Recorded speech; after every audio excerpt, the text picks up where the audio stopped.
C'est qui? Qui? C'est Kikina Studio.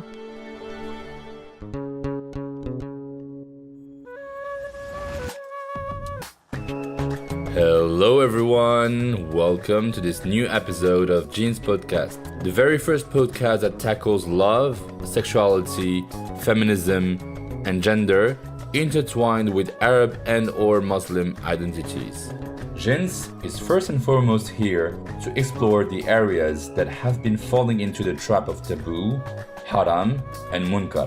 Whatever the term or the language we use, sexuality has been put into the box of what is wrong with us people, especially after the Western civilization frowned upon the civilizations of the people they colonized. Then it became impossible to explore the psychology of female desire. Blame it on psychology and medicine. Most Muslim scholars across the continents wouldn't help either with their constant misinterpretations of the Holy Quran, while they should have drawn from it and the Hadith the many advice that would constitute an art of seduction and lovemaking. Because yes, Islam is a sexually enlightened religion, which teaches that sensuality should not be devoid of spirituality. It will probably raise a few eyebrows with the prudes amongst us, but Muslims need a compendium of the science and art of lovemaking from traditional Muslim sources. So what is the secret to female pleasure? Do Muslims have their own guide to passionate lovemaking and sexual compatibility? Can Islam still brag about its tradition of erotology? Does it change anything sexually to be Black, Arab, North African, or Brazilian if we are Muslims? To answer these questions, I am very excited to introduce Habeeb AKANDE. Habeeb AKANDE is a British-born writer, sexologist, historian of Nigerian or more precisely Yoruba descent. He is an alumnus of al-Azhar University in Egypt and Kingston University in the UK.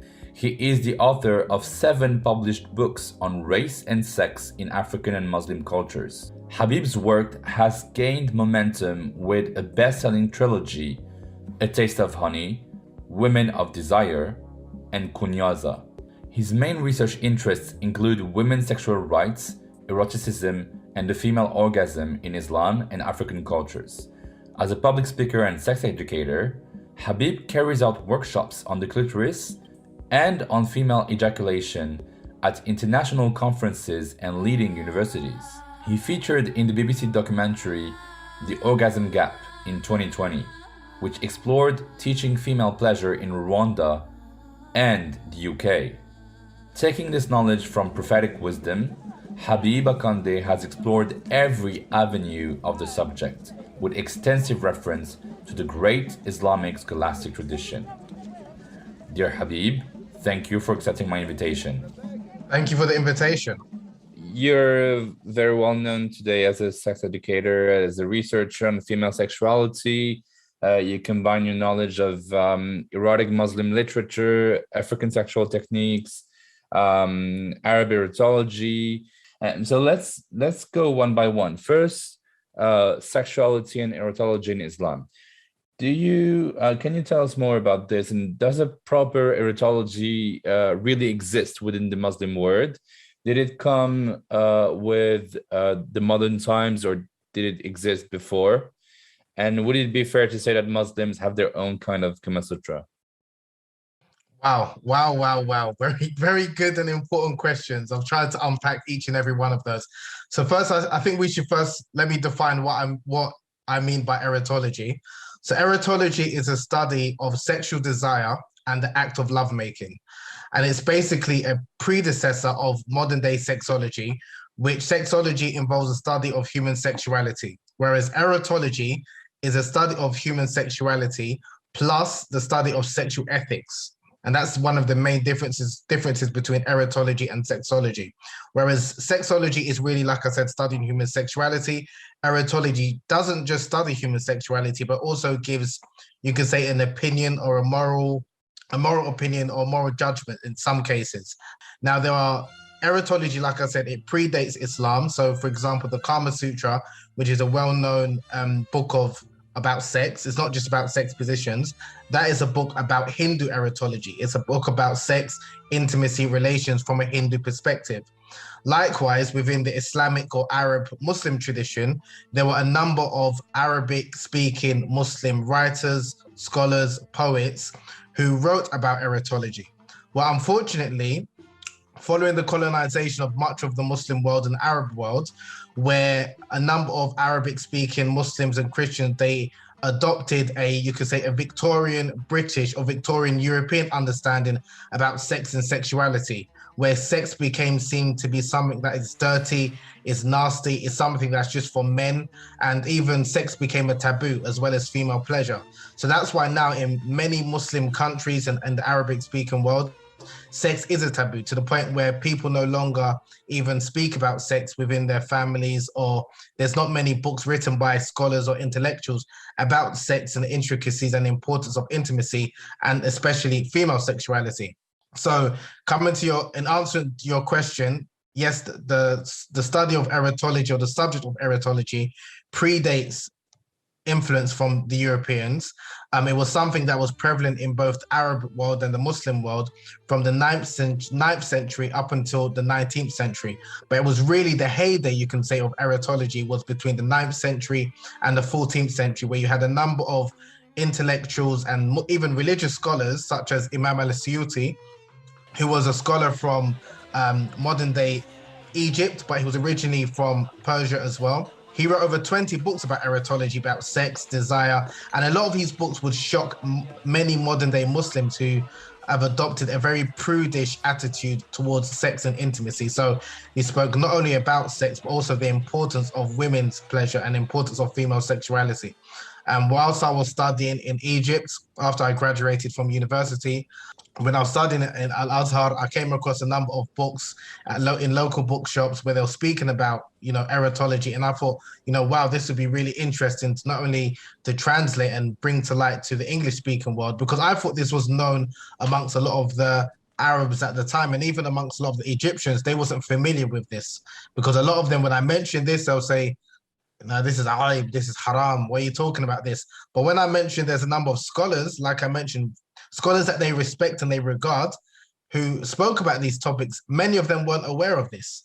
And some of them were aware, but because of their understanding of sex nowadays is something which is taboo, they felt uncomfortable to talk about it. So especially in relation to the importance of female sexuality, because we hear a lot about the importance of women satisfying their husbands, but we don't hear much about the importance of men satisfying women, and also some of the issues that women go through. So that's why I wanted to revive and speak about this tradition.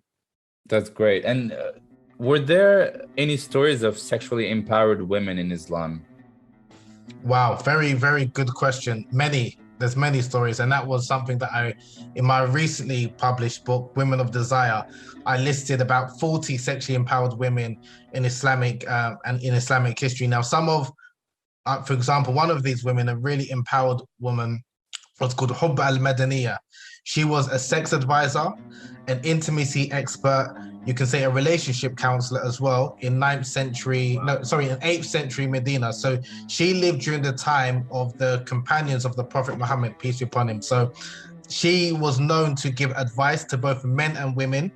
Some of the men, like there's one particular story where her son, so she remarried, and her son, who was middle-aged at that time, he was upset that his mother remarried Hubba. She remarried another man, and she made like a funny remark, an anecdote, saying that, like this, you don't want your mother to be desired. Well, this man, he gives me more pleasure than like a donkey, kind of thing. So she was a very outspoken woman. She was a woman who, like I said, even the elites and the scholars at the time, they knew who she was, and they even wrote stories and poems about her. And like I said, she taught both men and women. So this is when a lot of Muslims look back in, like the sacred period, or the the greatest period in Islamic history, and they generally refer to the first 3 generations, you had women that were teaching men and women about sex and intimacy and the importance of men satisfying women, and even how women can be empowered and learn about their body and learn how to enjoy physical pleasure. So yeah, she's one of many people of an example of a sexually empowered woman in Islamic history. That's very interesting. Now, you talked also a lot about African sexual techniques, sexuality within the Black communities around the globe, and also about a mysterious word for me, which is kunyaza. So can you please tell us more about the African art of intimacy, and what does kunyaza mean exactly? Sure. So kunyaza, it refers to an ancient African technique which has the reputation of helping women experience multiple orgasms and squirt, or female ejaculation. So basically, kunyaza is a technique that refers to, like I said, a man being able to help his wife experience orgasms and female ejaculation. Now, the technique itself, it's been around for hundreds of years. Some say up as far back as the 16th century. And the origin of this kunyaza technique was, again, this is how the story goes, that there was a queen in Rwanda who she was yearning for some special attention. She was yearning for a husband who was currently away on a military expedition. So she summoned one of the guards to come and make love to her. Now, the guard at this time, he was, worried because he was worried about the repercussions if the king found out that he was laying with his wife. And as he came towards her, he started to tremble and shake as he was holding his manhood. The queen said, she summoned him. She said, I need you to make love to me. And as he made his way towards her in her bedroom, he kept on shaking, and it is said that his penis struck against her clitoris, and from there a large gush of fluid emanated from her loins, and it was said there that the Lake Kivu, which is one of the grandest and biggest lakes in Africa, was formed. Now, after the queen, experienced this wonderful orgasm and gushing pleasure, when the king came back, she then told the king, this is how I want you to make love to me. This is how I want you to satisfy me. It's not just about penetrative intercourse. Now, from there, the kunyaza tradition was born. So the tapping technique, which the guard used, that is known as the kunyaza, and the flow, the ejaculate, the water that comes from the woman, that is known as kunyara. So that's the difference between the two. Now, in terms of the story itself, it's probably a fable, it's a legend. But what is really interesting about this story is that it's a story that centers women's pleasure. It talks about women in a sense that they're entitled to pleasure, and the onus is on the man to ensure that his wife or his female partner is satisfied in the bedroom. So since that story was, has been told many hundreds of years ago, it's been taught from generation to generation, where women teach young women prior to marriage, and men also teach young men about the importance of women's satisfaction, about the female anatomy, and the different ways to bring and help a woman experience not only sexual climax, but also female ejaculation with the kunyaza tradition. It's also practiced in other parts of Africa, like even Southern Africa, like Zimbabwe, in parts of Nigeria now. And now, because of a documentary that was made about kunyaza, it's now even practiced in places such as Germany and even as far as Brazil. So it's basically what Cardi B today calls a WAP, right? A wet ass pussy, isn't it? Yes. So it's what's quite funny is that with Cardi B's song, and even with the Western world's, you could say, obsession with squirting and things like that, there's traditions, like I said, like in Rwanda, where traditionally this was the norm, to the point where if a man wasn't able to help his wife experience the water, he was shamed. Now, I'm not saying it's good that men are shamed, but in the Western world, generally, women are shamed for not being able to satisfy their male partners. Whereas in some other parts, like in Rwanda, the onus is on men to ensure that their female partners are satisfied. And also, in addition to that, women feel entitled to pleasure, which I think is just as important. If anything, female pleasure is prioritized over male pleasure. And again, although the technique is, is brilliant, and it's important that women's pleasure is considered to be the focal point of the sexual encounter, ultimately it's about mutual pleasure. It's about the man being able to satisfy his partner and her being able to satisfy him. So it's not just about women's pleasure and the man's pleasure is ignored. But a lot of people forget the importance of making sure that the woman feels safe and comfortable or before you enact this Kunyaza technique. It's not that you just go to a woman and you just start doing the tapping technique. She has to feel emotionally safe. She needs to feel physically secure, and she needs to feel comfortable in order to experience the Kunyaza. One thing I wanted to ask you about is the orgasm gap, right? Can you try and define the orgasm gap for us and tell us why it is still a big issue today, especially in Muslim communities, and how can we close the gap? Sure. So the orgasm gap refers to the discrepancy in orgasm between men and women. So one of the largest studies found that men orgasm 95% of the time when they're having sex. In comparison, women only orgasm 65% of the time. So that discrepancy or that difference between how frequently a man orgasms compared to women, that is known as the orgasm gap. So one of the issues, there are a number of reasons behind this, but one of probably the biggest issues behind the orgasm gap is a lack of knowledge about female sexuality and the female anatomy, and a lack of clitoral stimulation. So especially in the Western world and even much of the Muslim world nowadays, there's a lot of emphasis on penetrative intercourse. So for a lot of men, or a lot of couples, sex is just about penetrative intercourse. When most women, only about 30% of women orgasm via penetrative intercourse alone. So a lot of women, if not most women, need clitoral stimulation in order to reach orgasm. But because of the sexual script that a lot of people have learned and heard from the Western world, whether it's movies, whether it's books, whether it's what they've heard from their friends, like I said, it's all about penetrative intercourse. And a lot of times, a lot of women are not fulfilled because, like I said, most women do not experience an orgasm via penetrative intercourse alone. They need clitoral stimulation as well. So that's why it's important that men are taught other ways of helping a woman experience an orgasm. And this is by the man needs to be educated about the female anatomy. The woman herself needs to be educated about her own body. And then obviously the man needs to be less selfish in the bedroom and understand that there's different ways of helping a woman experience a climax. So that's why there's a lot of miseducation that people have both in the Muslim world, Arabic speaking world, that need to know about the female anatomy, female sexuality, in order so we can close this orgasm gap so women can climax just as frequently as men. In terms of intimacy and sexuality, is there a way we can portray Black, white, and brown women's sexual satisfaction? Is there a differentiation we can make, or? That's a very, very good question. In terms of, it'd be very difficult to answer, and I'll tell you the reason why. Sexual satisfaction is a subjective matter. As in what? Because if you were to say orgasm, then I might be able to answer it a certain way.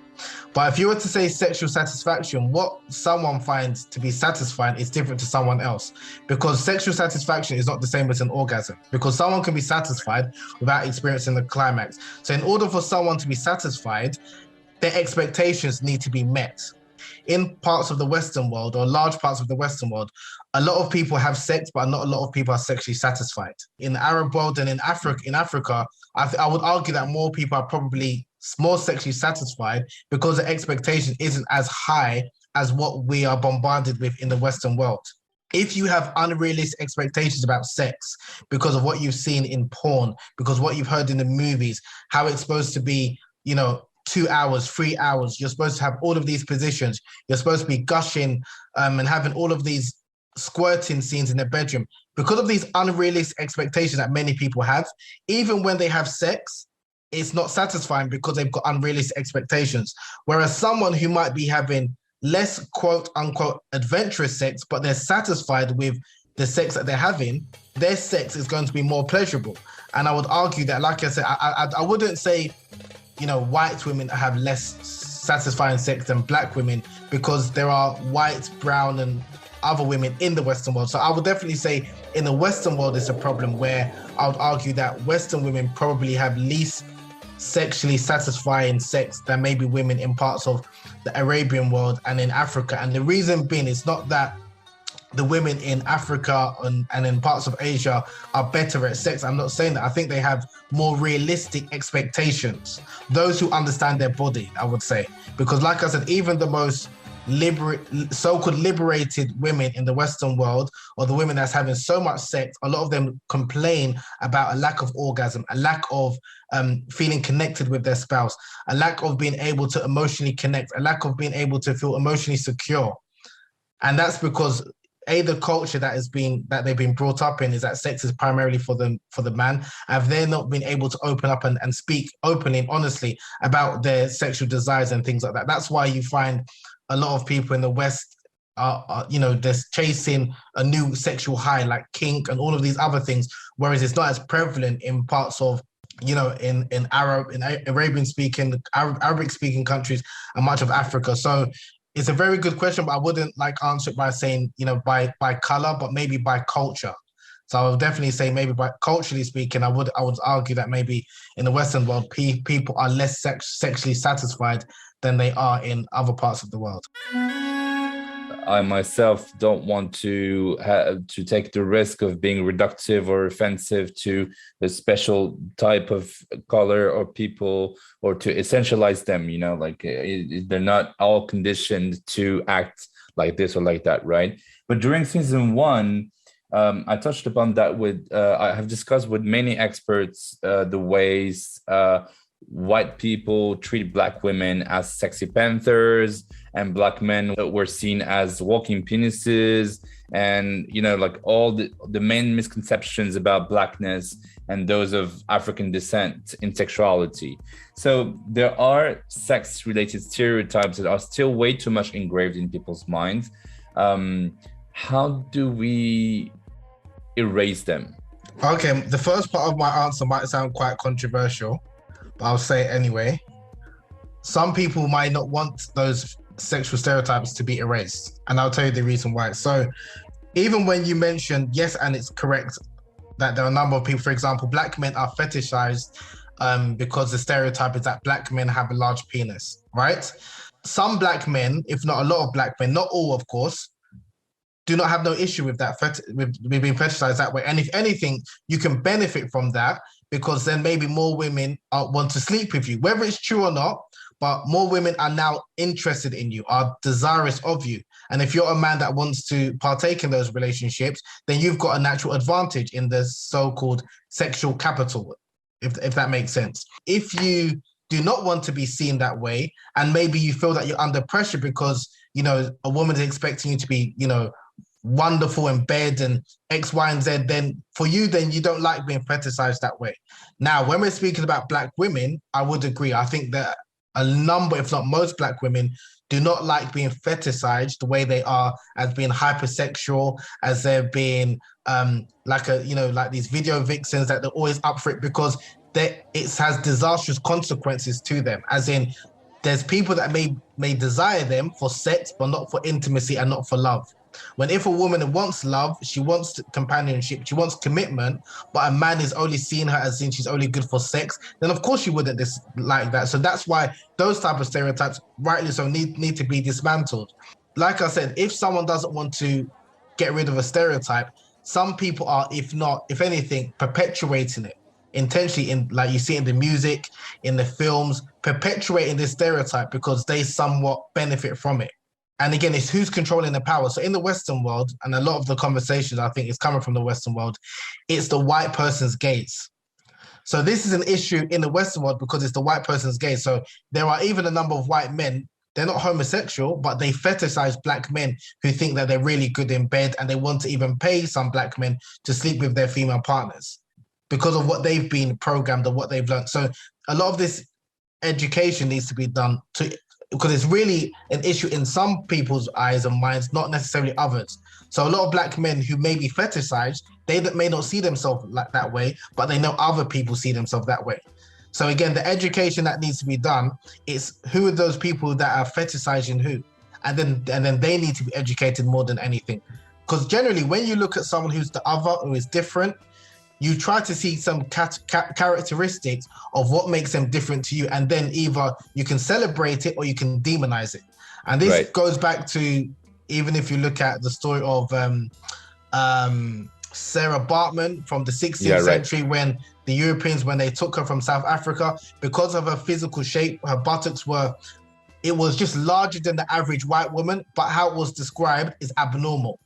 Yeah. Because her genitalia, her lips was considered to be generally longer than the average white European woman, it was again considered to be abnormal. Now, in South Africa, where she's from, her body shape, her genitalia was normal, but in Western Europe, it's abnormal because it's different from what they're used to. And like I said, when you've got someone who's different, you can either look at it and maybe celebrate or just realize that's something that's unique in them, or you can look at it and demonize. And that's unfortunately what a lot of white people and Westerners have done, not only with African people, but also when a lot of Europeans came into contact with a lot of the Muslims and Arabs in like from the 15th, 16th, 17th, 18th century.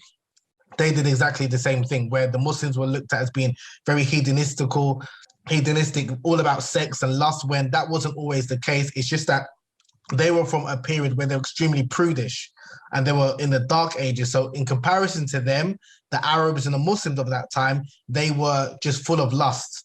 And now, in a way, it's gone the opposite way, where the Muslims have become very prudish, and anything to relation towards sex is aib, or is fitna, or is haram. Again, and the reason why I say this is because when I spent some time in Egypt, it was like the opposite, that they will say everyone in the West, they're just sleeping with each other. Yeah. The women have got no shame. And it's just a very exaggerated version of what their norms are. So anywhere where you are, you've got cultural norms and understandings of what is acceptable and unacceptable. Then if anyone is slightly outside of that, they will naturally be seen as somewhat deviant. Okay. And is there a way also for women who've been unfortunately excised to feel sexual pleasure or even kunyaza?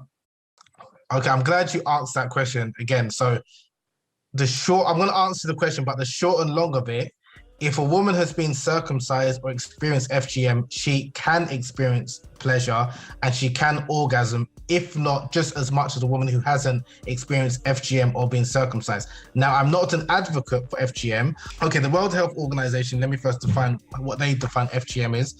They say it refers to any part of the external female genitalia which is cut or removed for non-medical reasons. And they list it into 4 types. So basically any part of the external female genitalia, whether it's the clitoral hood, whether it's the clitoral glands, whether it's the labia minora, which is the inner vulvar lips, whether it's the labia majora, the outer labia lips, any part of that which is cut off, they consider it to be FGM if it's for non-medical reasons. Now, and then obviously there's some statistics that say over 200 million women and girls have been experienced FGM, and majority of them are in Africa and some parts of the Middle East.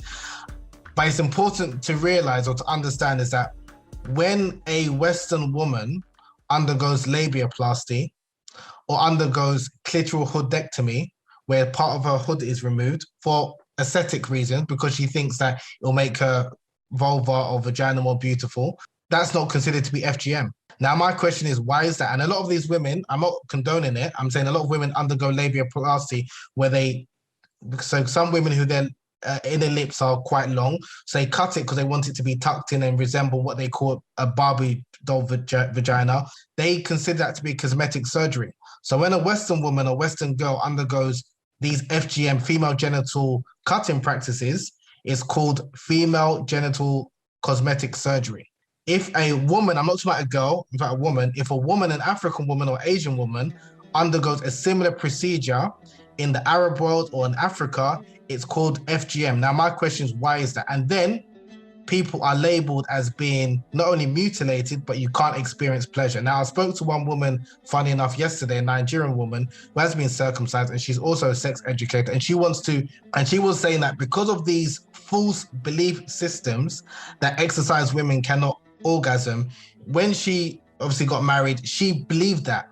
So if you've got this belief system that you can't orgasm because you've been circumcised or you've undergone FGM, then it's going to be very difficult for you to orgasm. So that's why even part of the education, what we're talking about, people need to be re-educated, even some Western sex educators and academics and researchers, because if you're giving the impression that women cannot orgasm, it may be difficult because, again, there's some women because of the trauma and this and the other. But if you take away the hope that because a woman has undergone some of these practices that they cannot experience pleasure, that they can't reach the 7th heaven and things like that, you're doing a disservice to a lot of these women.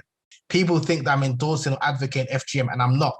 I'm just first want to highlight the hypocrisy in the Western world where with some of these female genital cutting practices, and again, understanding what is the difference, because in some parts, for example, in East Africa, the FGM practice that is quite popular is where the lips are removed and the clitoral glands, and then the vulvar lips are cut up, are sewn together in fibrillation. This is like the most horrendous and barbaric form of FGM. I'm totally obviously against that. Then there's other forms of what they consider to be FGM, where it's the clitoral hood, which is removed. Now, even when the clitoral hood is removed, interestingly enough, so a lot of women, and I'm not trying to make this a biology lesson, a lot of women, there's about 22% of women suffer from a condition known as clitoral phimosis. And this is basically where the clitoral hood is stuck to the clitoral glands. And even when a woman's aroused, because naturally when a woman's aroused, the clitoral hood will retract. So it's easier for the clitoral glands, the clitoris, to be stimulated and for her to be, reach orgasm and experience more pleasure. Now, if a woman suffers from clitoral phimosis or clitoral adhesions, and the clitoral hood becomes stuck to the clitoral glands, even if she's aroused, it's going to be stuck and she won't be stimulated. And for a lot of these women, it's even harder to reach an orgasm.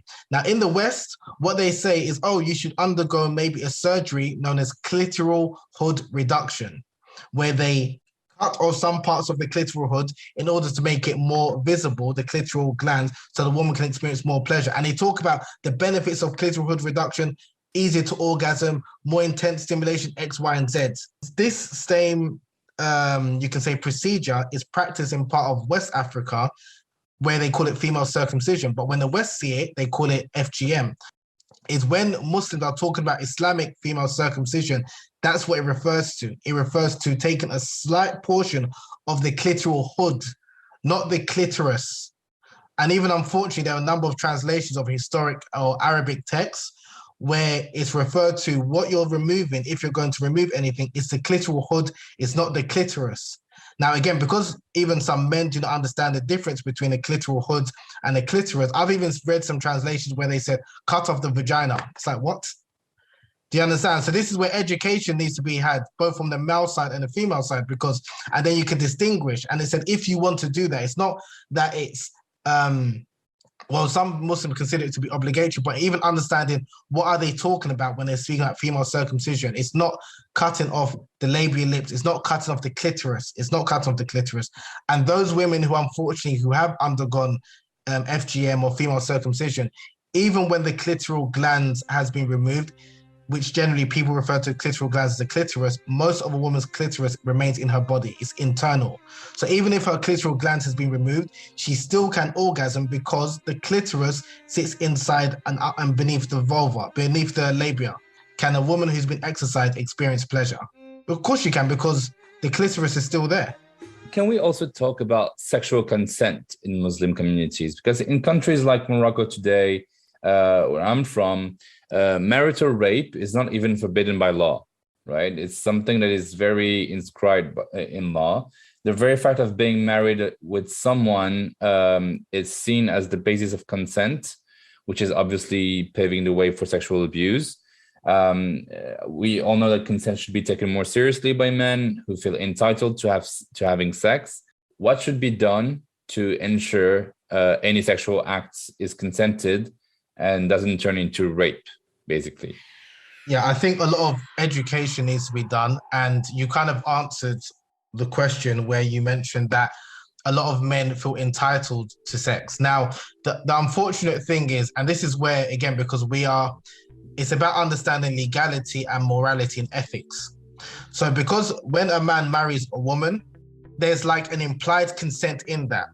So because you've got that implied consent, some men misunderstand and think they're entitled to that woman, to their wife's body anytime and every time that they like, and it doesn't mean that. And some people, unfortunately, even misuse or misinterpret certain prophetic traditions, as if they give them permission to sleep with their wife whenever they like, even if she doesn't want to, and that's not correct.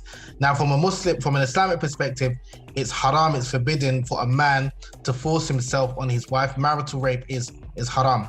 But because you can say the expression or the phrase marital rape is something that was only recently spoken about in the last 100 years or so.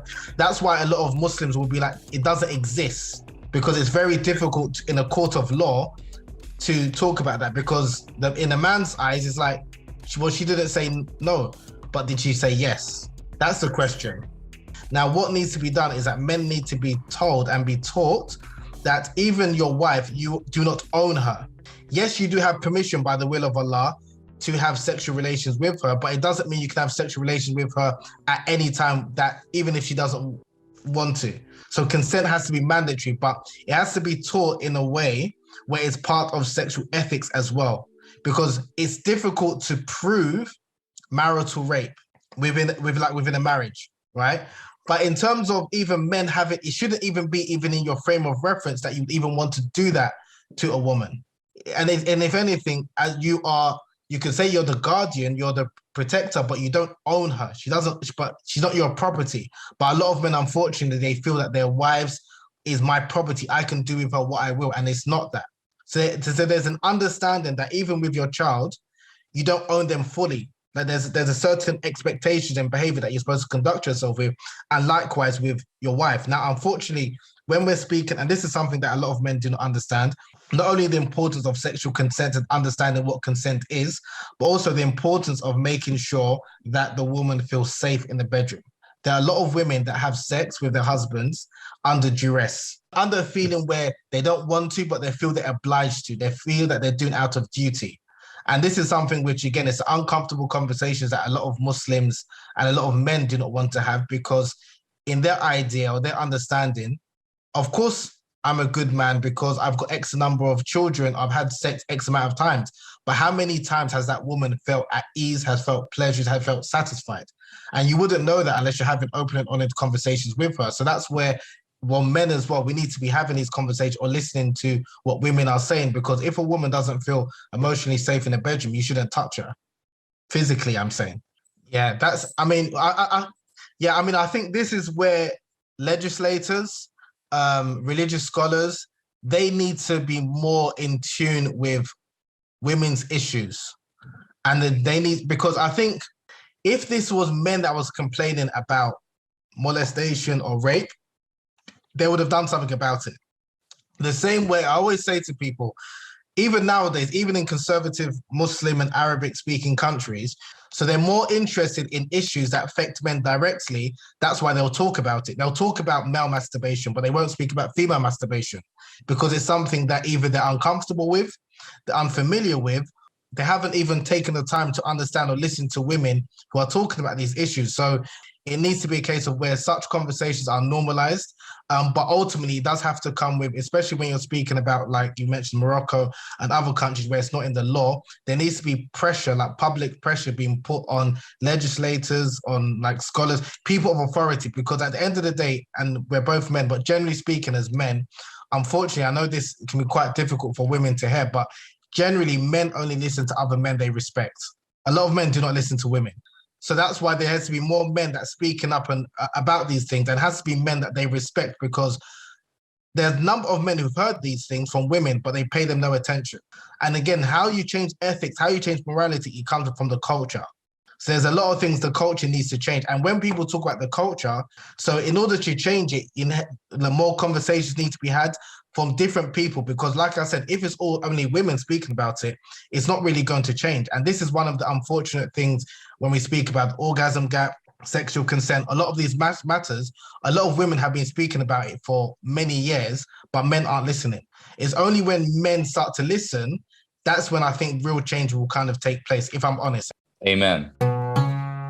Okay, so what I read in all your books is the importance also of pleasure-positive sex education, right? The fact that nothing should fall into the area of taboos before being thoroughly thought through with poise and consent.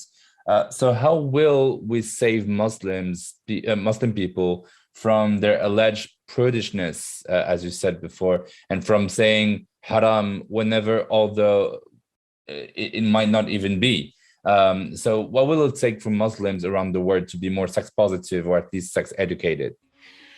Yeah, that's a very good question. I mean, although I believe Islam is a sex positive religion, although I believe it's a sexually enlightened religion, although I believe that it empowers both men and women to embrace their sensuality and sexuality, I also am aware that it's okay if someone is a prude, or it's okay if someone is quite uncomfortable with discussing these matters. And it's not really a case of shoving this information or to try and make people be as comfortable as maybe I am in discussing these issues, because everyone has got their different tolerance levels, and I think it should be respected. I think one of the unfortunate things, especially amongst people considered to be, religious or Muslim, is that the only people that seem to be allowed to talk about it is in a small section of it's prude and it's aib, where there's people that are conscious, that are Muslim, but are comfortable talking about sexuality and are comfortable embracing it and are comfortable listening or learning about sex in a sex positive manner. So I'm saying they both can go hand in hand, and that's the only thing I'm trying to, if not change, is that allow space for other people who are Muslim as well, maybe from a similar culture, but they don't have these same grips or these worries that other people do. And I'm not going to pretend or say that all of the Muslims in early Islam were very comfortable talking. There were some that were very reserved, and that's fine. So there's some people that are really reserved, and there's some people that are more open. And I'm saying it's fine that there are people that are reserved, but I think it's important that space is created for people who want to learn about sex in a sex positive way, in a pleasure positive way, in a way that is, it's inclusive and is one that embraces both men and women's sexuality. If someone is reserved, if someone wants to have even the terms when people talk about like vanilla sex, if that's all they want to do and they're comfortable with that and they're content and they're satisfied, that's fine. So even coming to your earlier question, when you was asking about sexual satisfaction, and because people now, they look at it as if in order to be sexually satisfied or sexually liberated, you need to have numerous sexual partners. You need to have these different sexual adventures. I disagree with that. You can be having, whether you want to call it vanilla, boring sex. I don't like to say boring, but vanilla sex with one sexual partner, and you're monogamous and that's all you want to do. If you're satisfied, you're just as liberated as the next person that's got doing X, Y, and Z. So that's why I just think, even the way we frame things, because I think the topic or the title sex positivity, that has been hijacked by some people. Sex positivity is something that obviously includes consent. It's something that someone takes ownership of their sexuality. And if someone wants to do that within the confines of their religious beliefs, that's fine. And it doesn't mean that they need to adopt like a Western standard, totally liberal, hedonistic version of sex positivity, because it can mean different things to different people. We're going to wrap this up, but first, in every single episode of JINS, we debunk a myth that I've been told or that I've often heard of. So there's this Muslim woman who's been married for like 25 years who told me one day, son, I'm 50 years old now. Women my age are out of date. I had beautiful children, but sex isn't part of the game anymore. Sometimes I wish my husband would rekindle the flame, but life. Walhamdulillah. What would you have answered if you were me? Well, I would say first and foremost, you're not out of date. Just because you're 50, that doesn't mean you're expired, and doesn't mean that you cannot enjoy and experience pleasure. And I'm using the word pleasure as opposed to sex. Yes, of course, in order to have children, you need to have sex, but you can have sex without having pleasure. So that's why it's important for the woman or any woman like that to reconnect with her body, reconnect with her desire, and obviously reconnect with her husband. And obviously, first and foremost, she has to understand that she's entitled to sexual pleasure, not necessarily just sex. Now, if we're talking about sexual enjoyment, the same way no one says, oh, I've had food for X amount of years, I'm tired of food, I don't need to eat anymore. Because generally, there's different types of food that's pleasurable. And the same way with sex, there is sex that is not pleasurable, and there's sex that's very pleasurable. Now, if it's pleasurable, of course, you're going to want to have more and more of it. And there's a lot of women who talk about their sex drive increases past 40. So just because you're of a certain age, it doesn't mean you're out of date, or because you've had children. And this is another one of the things that, unfortunately, and it does happen a lot in the Muslim world, that when women become mothers, they lose their sexual and erotic self. So their identity is that one of a mother and not of a sexual being, or not of an erotic being. And even sometimes men, they just view women as just the vessel that's going to bring forth my children, and not a vessel of pleasure and a person that is desirous of pleasure. It's about, again, reframing that mindset her understanding that she is entitled to sexual pleasure, not just sex itself, and then reconnecting not only with herself and her body, but also reconnecting with her spouse. But then, even if she doesn't have a spouse, or like, I know that so many women have been insulted and said to be whores just because they wanted to have pleasure with their husbands, or even with when they remarry, or like this Muslim countries, unfortunately, even if a woman initiates sex, or even if she's dressed a certain way, she may be called a whore. Now, Islamically, that is haram, haram, haram. Islamically, no, you cannot do that. Now, we know in some cultures that's the norm. That's ardi. That's not a problem. If a woman's dressed a certain way, she is a zania. She's the worst of the worst. She's a baghia. Now, Islamically, that's clearly incorrect, that behavior, and for someone to call a woman that. Now, in terms of the culture, it's going to take maybe a generation or two to change that, because unfortunately, men do have this attitude, and even there are a number of men, unfortunately, who, even if their wife were to initiate sex, they will think she's a whore, because where did you learn this information? There's no easy answer to change or fix the way a lot of men, unfortunately, how they view women. But if she herself doesn't think that about herself, that's the most important thing, because a lot of women, unfortunately, because of the social conditioning and what they've heard, they internalize this. So they think, if I initiate sex, even with my husband, I'm a whore. You can't change what someone thinks about you, but you can change how you think about yourself. So that's the first thing I would say. But I know it's easy for me to say because I'm a man. But I think the first and foremost, women need to first understand for themselves, and then try and find obviously someone who they can live and be their authentic self with. That's the next step. Okay, Habib, that was so enlightening. Thank you so much for all the answers. It was incredibly interesting. Thank you. No worries. Thank you for having me, Jamal. Shukran. So before leaving you folks, a few things to remember. 1. Based upon traditional African and Arab values of manliness, there might be ways for African and Arab men to better know how to make love and satisfy a woman's emotional and physical desires. But there are men who desire women of particular skin colors and ethnic backgrounds. There are also white men who don't respect consent. There are also men who fetishize Muslim, brown, or black women. So, beware, beware. 2. Women who experienced fulfilled sexual lives have long existed in Islam, but their stories are often untold. Female sex experts and pleasure-positive Muslim women were often cited in erotic Arabic literature dating back to the 9th century. According to early African and Arab writers, women have a greater capacity for desire and pleasure than men. The medieval manuals emphasized the physical needs of women and the importance of emotional intimacy for a fulfilling marital relationship. Otherwise, they can divorce the man. Remember, you'll find all the aforesaid references in the description below, as I did every single time during season 1. For the most curious minds among you, I'll put a few book and film recommendations linked to today's topic, be it on Spotify, Apple Podcasts, Amazon Music, Google Podcasts, Deezer, or else. Don't forget to subscribe to JINS Podcast account and to leave your questions and comments. Go subscribe to JINS Podcast on Instagram at JINS_podcast. Don't hesitate to share around every time you listen to an episode, because you should always remember that someone, somewhere, somewhat needs a new light shed on Islam, gender identity, sexualities, Arab origins, or anything that can be prone to oppression. So please do your part and pass the word around. See you next week.